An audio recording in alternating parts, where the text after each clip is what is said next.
Պարոն Ռուբինյան, համաձայն եմ պարոն Դանելյանն հետ, խնդրում եմ հետևեք ժամանակին, որպեսզի բոլորը հնարավորություն Ժամանակին կհետևեմ։ Այ հենց իմին հետ կհետևեք։ Ես հասկացա Ժորժ, այստեղ խառնաշփոթ է, պարոն Մինասյան։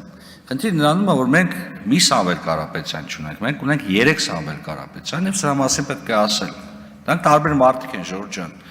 Ուրեմն մեկը ձեր կողմից մատնանշված բարերարն է, Հայաստանի Հանրապետության քաղաքացի, երկրորդը Ռուսաստանի Դաշնությունում ապրող Ռուսաստանի Դաշնության քաղաքացի հանդիսացող ձեռներեց եւ մի հատ է Սամվել Կարապետյան կա, որը Կիպրոսի քաղաքացի է։ Ուրեմն ոնց հասկանում ես Կիպրոսի քաղաքացի Սամվել Կարապետյանն է հիմա, որ հայց է ներկայացնելու արբիտրաժային դատարան Հայաստանի Հանրապետության դեմ։ Հիմա ուզում եմ հասկանամ, էլի, այս 3 կարգավիճակով ոնց ենք շարունակելու գնանք առաջ, օրինակ այդ հայցը ոնց է կոչվելու բարերարն ընդդեմ Հայաստանի Հանրապետության։ Չէ, իրոք էլի մտարեք հասկանանք, ումն է հեծա, ում ներդրումն է, ռուսականն է,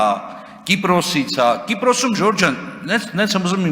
Կիպրոսի գործընկերներին հարցնեմ, էլի պարոն Կոնջյան, բարեկամության խմբի ղեկավար եք, մեծ հարցրեք, էլի, տենց լուրջ ընկերություն կա էլեկտրոէներգիայի ոլորտում ձեր մոտ աշխատող։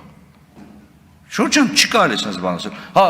Տիկին Գրիգորյան ջան, Նիկովիչ շատ հարգված։ Այդ որ ասում եք 50 տարով չի բարձրացնելու, ասում է գինը չի բարձրացնելու Սամվել Կարապետյանը, դա մատնանշեք որ Սամվել Կարապետյանն է ասել, ռուսաստանցի Կիպրոսին թե հայաստանցին։ Մեկ մի հատ հարց էլի, շուտով լավ է հեծի վիճակը։ Բախի է 100% բաժնետոմսերը հիմա գրավադրված վարկի դիմաց։ Խե գրավադրված, առլիսում կամ փաստաթղթերը։ Ես այստեղ կդադարեցնեմ, պարոն Ռուբինյան, ցույց տալ համար պետք է ժամանակին ավարտել։ Չմոռանաք հավանել տեսանյութը եւ բաժանորդագրվել Civic AM-ի YouTube-յան էջին։